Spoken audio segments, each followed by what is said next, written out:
I have not done a transportation video in a long time. So now, from the heart of Los Angeles, I have some opinion about the California High Speed Rail Project. Oh, you didn't know it existed. Well, that's because it's gone slowly and expensively for 20 years now. And it's nowhere close to completion, with an estimated price tag now of $112 billion. Unwisely spent.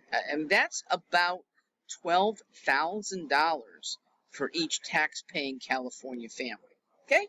$12,000 for something that even if it's built, you will probably never use and see no benefit from other people using it because not too many people are about to. I mean, how many people really want to take out the possibility of a very quick flight from San Francisco down to LA for about $150 round trip? Okay, and that's on the high side. If you shop for specials, you'll be under 100 these days. 65 minutes. That's your flight time. Okay, get rid of TSA, and your whole time is about 75 to 90 minutes without TSA. The shuttle, the high-speed shuttle, still has enough stops to keep you 2 hours and 40 minutes. 2 hours and 40 minutes. So who wants to do that when in less than half the time you can board Southwest, Alaska Air, United, American, Delta? So many possible flights, so many possible departure times. Now, admittedly, air service ain't what it used to be, but it's quick. You're not going to be stopping in Gilroy along the way. You have, I suspect, 500 people a day for the first decade wanting to go from LA up to San Francisco, say another 500 back. At 1,000 persons per day for the next 30 years, that $112 billion cost works out to about $12,000 per person, per trip. That is how much is being spent. Literally $12,000 per trip. Here's another perspective. We are at the center of USC right now. 21,000 undergraduates.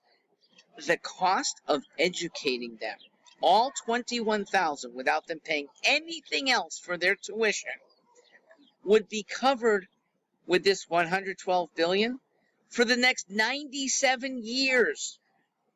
And yet that's what the unwise legislators have put through. Now, unwise, but maybe they were egged on by populism. Oh, yeah, it would be nice to have a rail from San Francisco to LA. Sure, it'd be nice, but who's paying for it?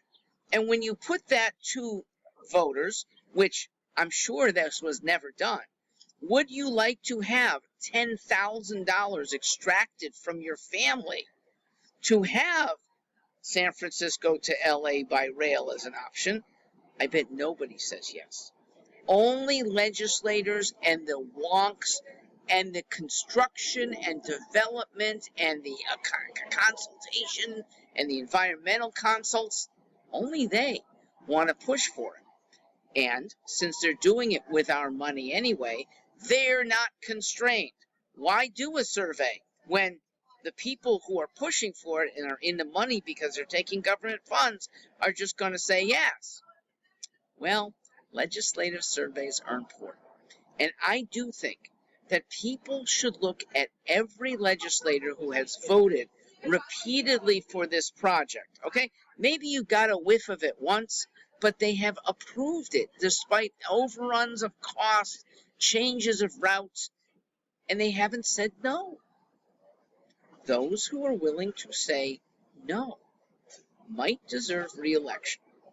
Those who have not deserve to be banished. November 8th is the next election. You have a chance to get rid of unwise legislators. That might be the majority of those in Sacramento. Fine. Leave them without their train service, which doesn't even go to Sacramento anyway. I'm Mark Stewart from Los Angeles, bidding you a good trip however you're traveling.